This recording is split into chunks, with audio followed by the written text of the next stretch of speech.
سبح اسم ربك الأعلى الذي خلق فسوى والذي قدر فهدى والذي أخرج المرعى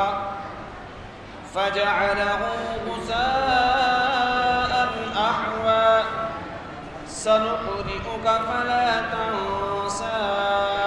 إلا ما شاء الله إنه يعلم الجهر وما يخفى فنيسرك لليسرى فذكر إن نفعت الذكرى سيذكر من يخشى ويتجنبها الأشقى الذي يصلى النار الكبرى ثم لا يموت فيها ولا يحيا قد أفلح من تزكى وذكر اسم ربه فصلى بل تؤثرون الحياة الدنيا والآخرة خير وأبقى إن هذا لفي الصحف الأولى صحف إبراهيم وموسى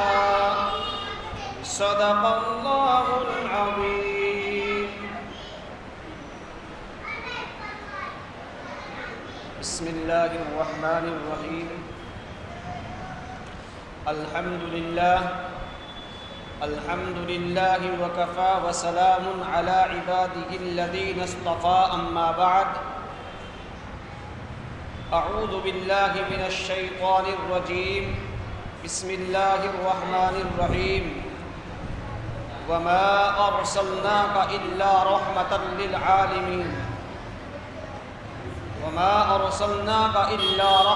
للعالمين صدق الله العظيم.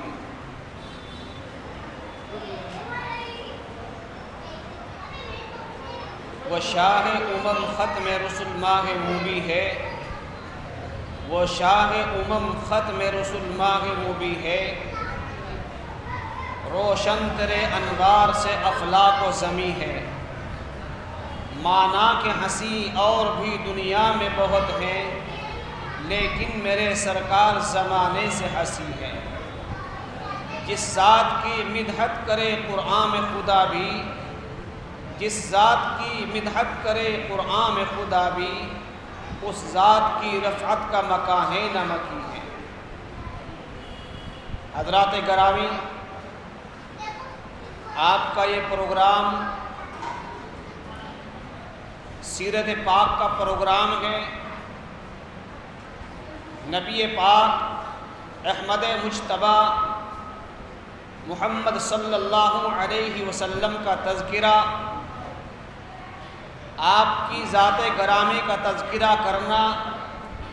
یہ مستقل عبادت ہے اور اس کو سماعت کرنا یہ مستقل عبادت ہے. دوستو الحمدللہ آپ کئی روز سے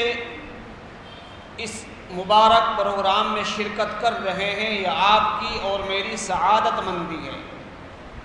اور مفسر قرآن عارف بے بدل حضرت اقدس ڈاکٹر مفتی محمد عارف صاحب قاسمی جو کہ اس مسجد کے امام و خطیب ہیں، اور میں سمجھتا ہوں کہ دہلی علاقے کے بڑے مایہ ناز مفسر قرآن، اور آپ کی تقاریر بہت ہی معلومات افزا اور ولولہ انگیز اور ذخیرہ معلومات کا بھرپور ایک شاہکار آپ کی تقریر ہوتی ہے. اس پروگرام کے وہ روح رواں ہیں اور اس پروگرام کے وہ مقرر ہیں. دوستو آپ حضرات کی بڑی سعادت کی بات ہے کہ ایسے عالم دین آپ کے درمیان میں موجود ہیں جو خال خال کہیں کہیں دکھائی دیتے ہیں. دوستو بہرحال اس سلسلے کو تمام ہی علماء، صلحاء، اتقیاء، اولیاء اللہ اور اکابرین امت آپ کے تذکرے کو بیان کرنا اپنی سعادت سمجھتے ہیں۔ اللہ کے نبی صلی اللہ علیہ وسلم کی خدمت میں حضرت حسان بن ثابت جیسے شاعر جو نبی پاک محمد صلی اللہ علیہ وسلم کی شان میں اشعار پڑھا کرتے تھے اور ان کی تائید کے لیے خود جبریل امین تشریف لایا کرتے تھے، وہ آپ صلی اللہ علیہ وسلم کے تعلق سے یوں فرماتے ہیں: وَأَحْسَنَ مِنْكَ لَمْ تَرَ قَطُّ عَيْنِي وَأَجْمَلَ مِنْكَ لَمْ تَلِدِ النِّسَاءُ خُلِقْتَ مُبَرَّأً مِنْ كُلِّ عَيْبٍ كَأَنَّكَ قَدْ خُلِقْتَ كَمَا تَشَاءُ۔ یعنی کہ نبی پاک محمد صلی اللہ علیہ وسلم کو اللہ رب العزت نے ایسا حسین و جمیل پیدا فرمایا اور ایسی آپ کے اندر صفات، خصوصیات ودیعت فرمائی کہ جو کوئی مثال پیش کرنے سے قاصر ہے۔ آپ کو اللہ رب العزت نے جملہ عیوب سے مبرہ اور پاک صاف پیدا فرمایا، حتیٰ کہ جیسا نبی پاک محمد صلی اللہ علیہ وسلم نے چاہا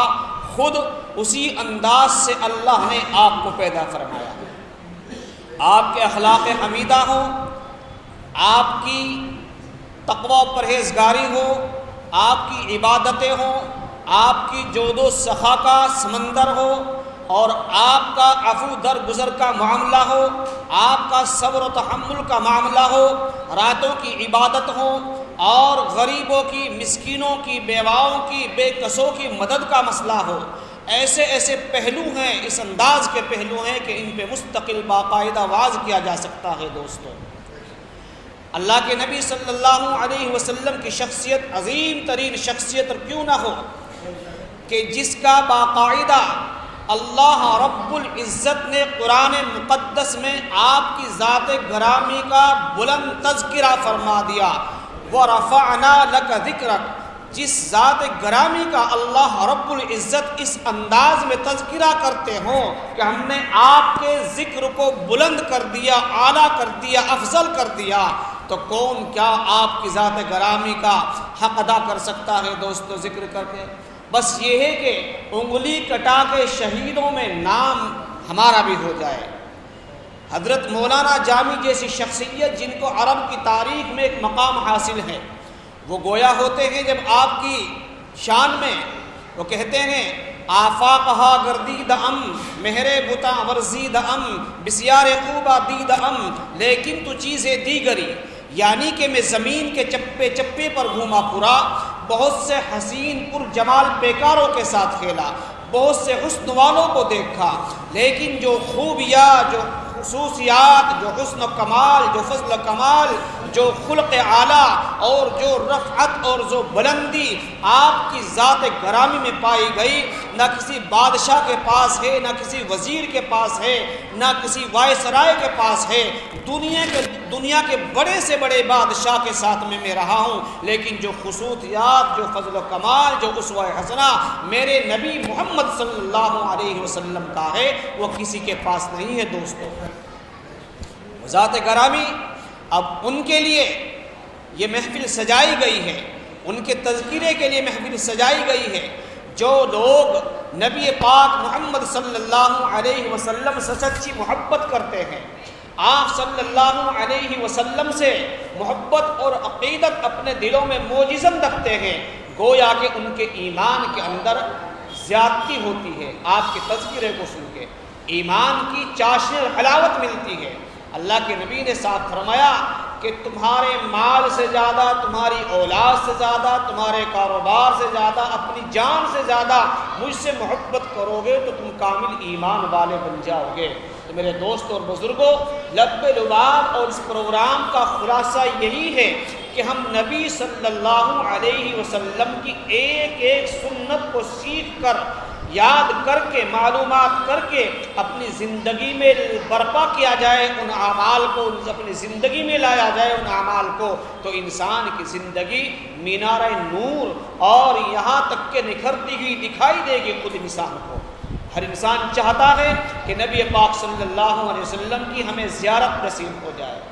ہر انسان چاہتا ہے کہ ہم نبی پاک صلی اللہ علیہ وسلم کا وہ سنہرا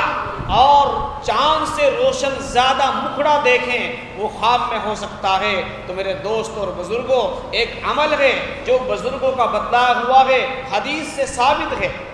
جمعہ کی اور جمعرات کی درمیان کی جو رات آتی ہے، اس میں آپ 2 رکعت نماز نفل پڑھیں، اور پہلی رکعت میں الحمد شریف کے بعد 11 مرتبہ آیت الکرسی پڑھیں، اور دوسری رکعت میں الحمد شریف کے بعد 11 مرتبہ قل هو اللہ احد پڑھیں، اور ایک اس کے بعد میں